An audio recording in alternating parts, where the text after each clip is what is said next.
आपदामपहर्तारं दातारं सर्वसंपदां लोकाभिरामं श्रीरामं भूयो भूयो नमाम्यहम्।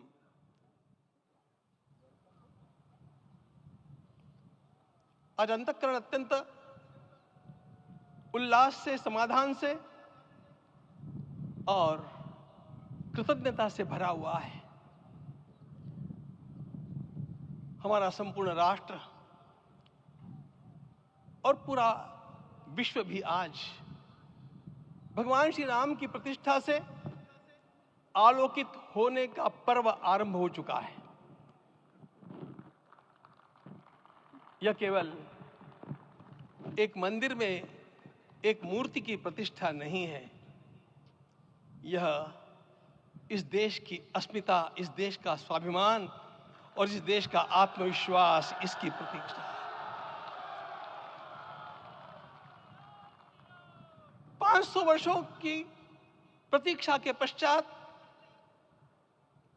यह संभव हो सका। इसके जो अनेक कारण हैं, उनके ऊपर तो आलोक हमारे सारे सम्माननीय अभ्यागत डालेंगे ही। मैं केवल एक काम के लिए यहां पर खड़ा हूं, छोटा सा काम। कारण तो अनेक होते हैं, लेकिन अनेक कारण मिलते मिलते आखिर वे एक विशिष्ट स्तर तक पहुंच जाते हैं और उस स्तर पर कोई महापुरुष हम लोगों को उपलब्ध होता है और उस विभूति के कारण युग परिवर्तित हो जाता है।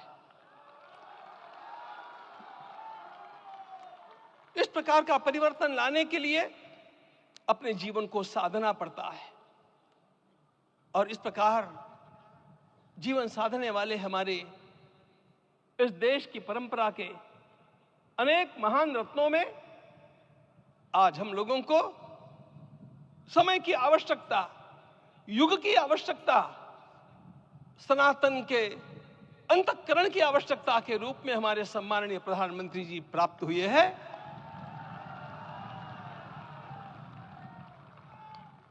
यह केवल इस देश का नहीं, यह संपूर्ण विश्व का सौभाग्य है कि आज एक ऐसा राजदर्शी हम लोगों को प्राप्त हुआ।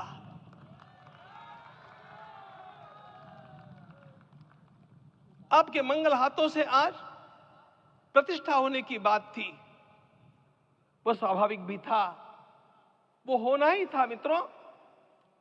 लेकिन मुझे इस बात का आश्चर्य हुआ जब मुझे लगभग 20 दिन पूर्व समाचार मिले कि माननीय प्रधानमंत्री जी को इस प्रतिष्ठा के लिए स्वयं अपने लिए क्या क्या अनुष्ठान करके सिद्ध करना चाहिए स्वयं को, उसकी नियमावली आप लिख करके भेजें।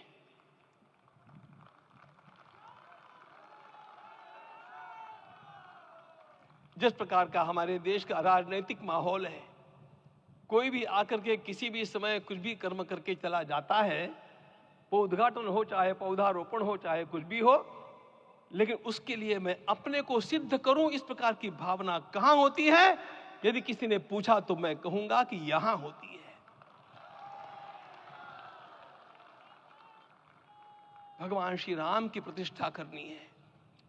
भारतीय जीवनादर्शों के सर्वोच्च आदर्श भगवान श्री राम है और इन समस्त जीवनादर्शों की प्रतिष्ठा करने के समान ही यहां की प्रतिष्ठा रही है। इसलिए एक महान विभूति को ऐसे लगा कि मैं अपने को भी साधूं। मैं कर्मणा मनसा वाचा, कर्म से, मन से और वाणी से अपने को उसके लिए शुद्ध बनाऊं, सिद्ध बनाऊं, और उसका मार्ग तप ही है। भगवत गीता ने कहा, यज्ञ दान तप कर्म न त्याज्यम कार्यमेव तत्। तप से ही विशेष परिशुद्धि होती है। आज मुझे आपको बतलाने समय अंतःकरण गदगद होने की अनुभूति हो रही है। मैंने तो कहा था, हम लोगों ने महापुरुषों से परामर्श करके लिखा था, आपको केवल 3 दिन का उपवास करना है। आपने 11 दिन का संपूर्ण उपोषण किया। हमने 11 दिन एक भुक्त रहने के लिए कहा था, उन्होंने अन्न का ही त्याग कर दिया। महाभारत में कहा गया है अनशन ये सबसे बड़ा तप है, अनशन। और उसको उनके जीवन में साकार होते हुए मैंने केवल देखा नहीं, मैं थोड़ा तार्किक हूं। आपकी परम पूजनीय माता जी से मिलकर के मैंने उसको रिकन्फर्म भी किया था कि आपका ये अभ्यास 40 वर्षों का है। ऐसा तपस्वी कोई राष्ट्रीय नेता प्राप्त होना यह सामान्य बात नहीं है। वे इन दिनों में हमने कहा था कि आपको विदेश प्रवास नहीं करना चाहिए, क्योंकि सांसर्गिक दोष भी आते हैं। विदेश प्रवास टाल दिया सांसर्गिक देशों के इस दोषों की संभावना के कारण, लेकिन दिव्य देशों का प्रवास ऐसा किया। नासिक से आरंभ किया, गुरुवायूर गए, श्रीरंगम गए, रामेश्वरम गए। इन सारे स्थानों पर जाकर के वहां के परमाणुओं को लेकर के और पूरी भारत माता के हर कोनों में जाकर के मानो वे निमंत्रण दे रहे थे कि आइए दिव्य आत्माओं, अयोध्या पधारिए और हमारे राष्ट्र को महान बनाने के लिए आशीर्वाद दीजिए।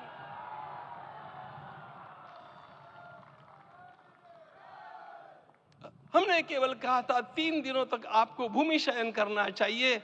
11 दिनों से आप भूमि शयन कर रहे हैं। इस कड़कड़ाती ठंड में इस प्रकार का शयन करना, मित्रों, ब्रह्मा जी ने सृष्टि को निर्माण किया। उस समय उन्होंने एक शब्द को सुना था। भारत की संस्कृति का सबसे मूल शब्द है तप, तप इति। हमारे पूज्य गुरुदेव के गुरुदेव परम गुरु कहा करते थे, कांची के परमाचार्य जी महाराज, तपश्चर। मैं जब भी उनसे मिलता था वे कहते थे तपश्चर। आज तप की कमी हो गई है और उस तप को हमने साकार आप में देखा। मुझे इस परंपरा को देखते हुए केवल एक राजा याद आता है जिसमें यह सब कुछ था, और उस राजा का नाम छत्रपति शिवाजी महाराज। छत्रपति शिवाजी महाराज। मित्रों, लोगों को पता नहीं है शायद,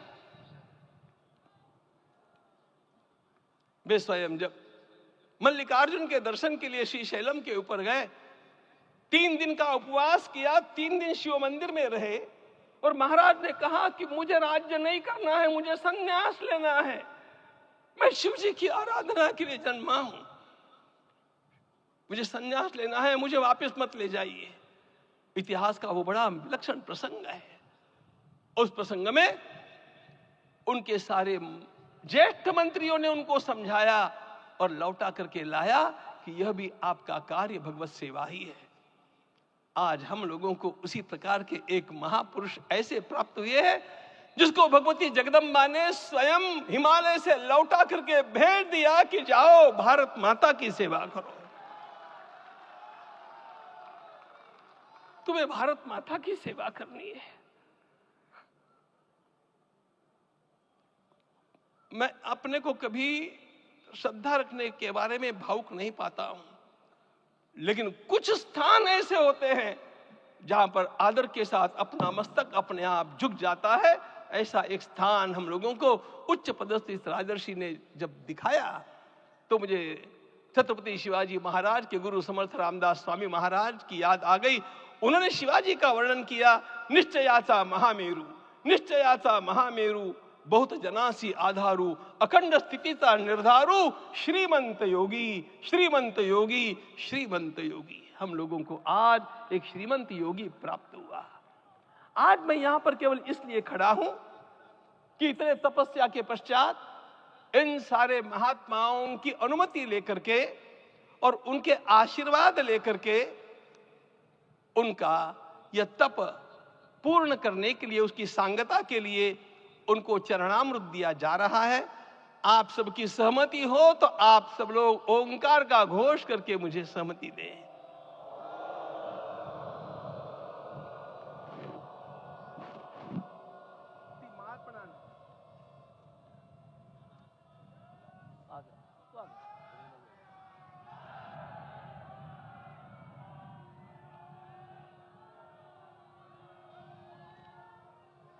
अपना उपवास पूर्ण कर रहे हैं माननीय प्रधानमंत्री जी।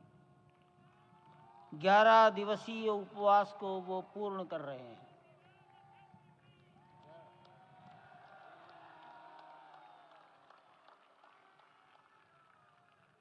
मैं श्री राम जन्मभूमि तीर्थ क्षेत्र के अध्यक्ष पूज्य महंत नृत्य गोपाल दास जी महाराज, मणिराम छावनी अयोध्या के श्री महंत के चरणों में निवेदन करता हूं आशीर्वचन के लिए।